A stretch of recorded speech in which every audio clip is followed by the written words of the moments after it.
नमस्कार दोस्तों, मैं रविंदर सामली आज आपको अपने तीसरे ब्लॉग के माध्यम से हरियाणा के कुरुक्षेत्र को दिखाने जा रहा हूँ।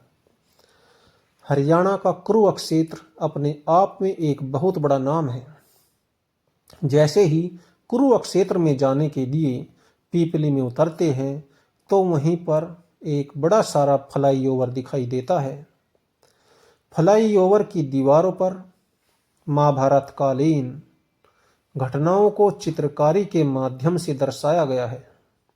चित्रकार ने बड़े ही सहज ढंग से अपनी चित्रकारी से महाभारत कालीन जो घटनाएं हैं उन्हें उतारने का कार्य फ्लाईओवर की दीवारों पर किया है। साथ साथ ये जो चित्रकारी है इसे देखने से यह आभास हो जाता है कि हम कुरुक्षेत्र में पहुंचने वाले हैं, क्योंकि महाभारत से जुड़ी हुई जो घटनाएं हैं वे बड़े ही शानदार तरीके से इस फ्लाईओवर की दीवारों पर दिखाई गई है। जैसे ही हम पुल के साथ चलते हैं तो कई सारी चीजें सामने आती है। भीम दुर्योधन को गदाओं से पीट रहा है। उसके बाद महाभारत दीवार पर लिखा हुआ है और गंगा पुत्र भीष्म बाणों से बिंधे हुए दिखाई दे रहे हैं। इसी तरह से श्री कृष्ण शेषनाग जी के फन पर नृत्य कर रहे हैं। अर्जुन पितामह भीष्म को बाणों से बींध रहे हैं। तो इस तरह की बहुत सारी जो घटनाएं हैं महाभारत कालीन, महाभारत के युद्ध से जुड़ी हुई, तो उन घटनाओं को यहाँ इस फ्लाईओवर की जो दीवारें हैं उन पर उकेरा गया है, जो एहसास कराती है कि हम कुरुक्षेत्र के पास हैं। कुरुक्षेत्र में महाभारत का युद्ध अपने आप में एक ऐतिहासिक युद्ध था, जो कि बहुत बड़ा युद्ध हुआ था उस समय 5000 साल पहले, और उस युद्ध को आज भी याद किया जाता है। सामने चित्रकारी में अंगराज कर्ण अपने रथ के पहिए को बाहर निकालने का प्रयत्न कर रहे हैं। अर्जुन उन पर तीर चला रहा है। तो ये जो इस तरह की शानदार यहाँ पर चित्रकारी की गई है। महाभारत को आज भी याद किया जाता है। जब कोई कार्य आसानी से नहीं होता उस समय भी कहते हैं कि भाई इस कार्य को करना तो महाभारत हो गया है। जैसे ही कुरुक्षेत्र में जाते हैं तो वहाँ पर एक जगह श्री कृष्ण की बड़ी विशाल प्रतिमा दिखाई देती है, और ये भी किसी मूर्तिकार ने बनाई होगी, जो बड़े ही सहज ढंग से और शानदार तरीके से बनाई गई है। इसी मूर्ति के बगल में जैसे ही थोड़ा चलते हैं तो वहाँ पर एक मंदिर दिखाई देता है, जिसकी बनावट से लगता है कि ये काफ़ी पुराना है और कौरव पांडव मंदिर के नाम से ये मशहूर है। मंदिर में जैसे अंदर जाते हैं तो गमलों में पेड़ पौधे लगाए गए हैं। साफ सफाई का पूरा ध्यान रखा गया है। थोड़ा सा अंदर बरामदे में जाते हैं तो विष्णु भगवान की एक तस्वीर दिखाई देती है, और अंदर जब देखते हैं तो महाभारत के युद्ध से जुड़ी हुई भी तस्वीरें लगी हैं। नीचे पांडवों की तस्वीरें लगी हुई है, मूर्तियां, जिनके नीचे नाम भी लिखे हैं, जैसे नकुल, भीम, अर्जुन, सहदेव, युधिष्ठिर। तो ये पांडव यहाँ पर दिखाए गए हैं। द्रौपदी है। और जैसे ही थोड़ा दूसरी ओर जाएंगे ये यहाँ पर ये कौरवों के को यहाँ पर दिखाया गया है बैठे हुए, और इनमें गुरु द्रोणाचार्य है, दुर्योधन है, कर्ण है, दुशासन है और शकुनी है। ये मूर्तियां हैं कौरवों की। और एक और कमरा है जिसमें गंगापुत्र भीष्म को जो बाणशैया थी उस पर लेटे हुए दर्शाया गया है, और कौरव और पांडव वहाँ पर खड़े हुए दिखाई दे रहे हैं। यहीं पर बाहर देखते हैं तो प्राचीन तवी दीवार पर लगी हुई है। यह एक तवा है जो बड़ा विशाल है। शायद कहीं से मिला होगा, तो यहाँ मंदिर में इसको रख दिया गया था।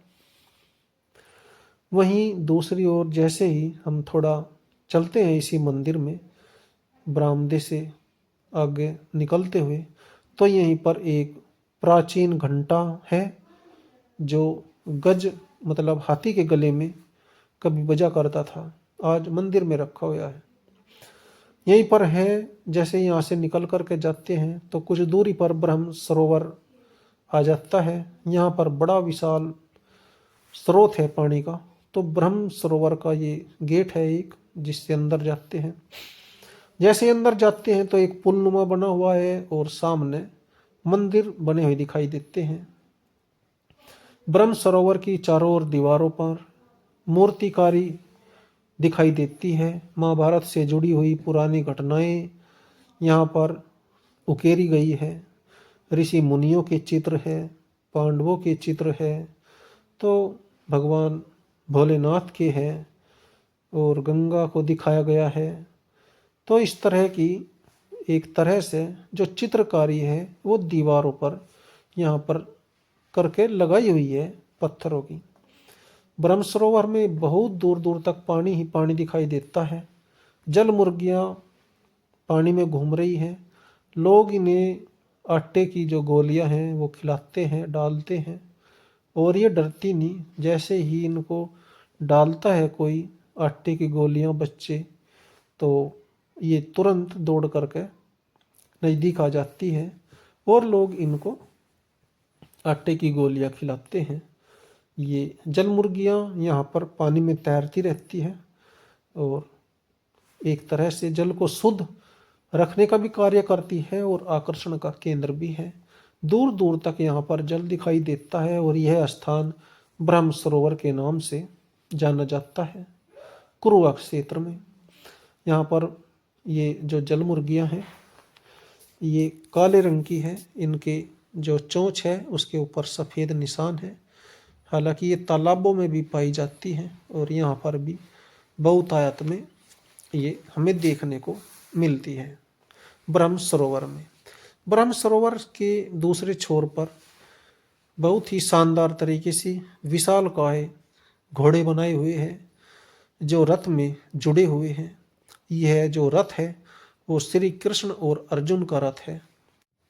श्री कृष्ण रथ को हाँक रहे हैं, अर्जुन धनुष बाण लिए हुए रथ में खड़े हुए हैं। एक तरह से यह जो चित्र है वो रणभूमि के दौरान का बनाया गया है। लोग इसे देखते हैं, यहाँ पर फोटोग्राफी करते हैं और अपने आप में चित्रकार की बड़ी ही शानदार करती है। श्री कृष्ण और अर्जुन रथ में सवार है, 4 घोड़े जुड़े हुए हैं। एक मनमोहक यह हम झांकी यहाँ पर देख रहे हैं ब्रह्म सरोवर में। कहा जाता है कि यहीं पर जो गंगापुत्र भीष्म थे उनको बाणों से बीन दिया गया था, और ये जो ब्रह्म सरोवर है ये एक तरह से अर्जुन ने जब जमीन में तीर मारा था भीष्म को पानी पियाने के लिए, तो ये उसी समय से यहाँ पर बना हुआ है जो बाद में बड़ा रूप ले गया।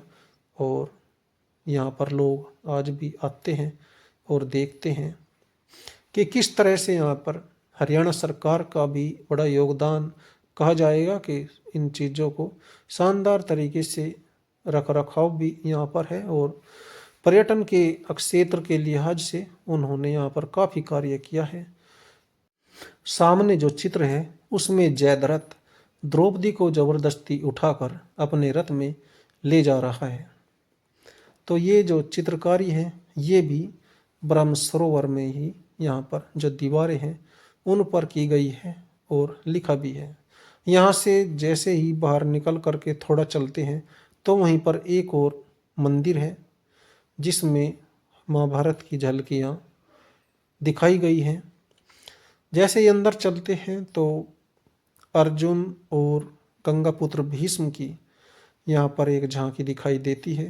बड़ी बड़ी मूर्त है पत्थर की बनाई हुई किसी चित्रकार की, जिसने बड़े शानदार तरीके से उनको दिखाया है।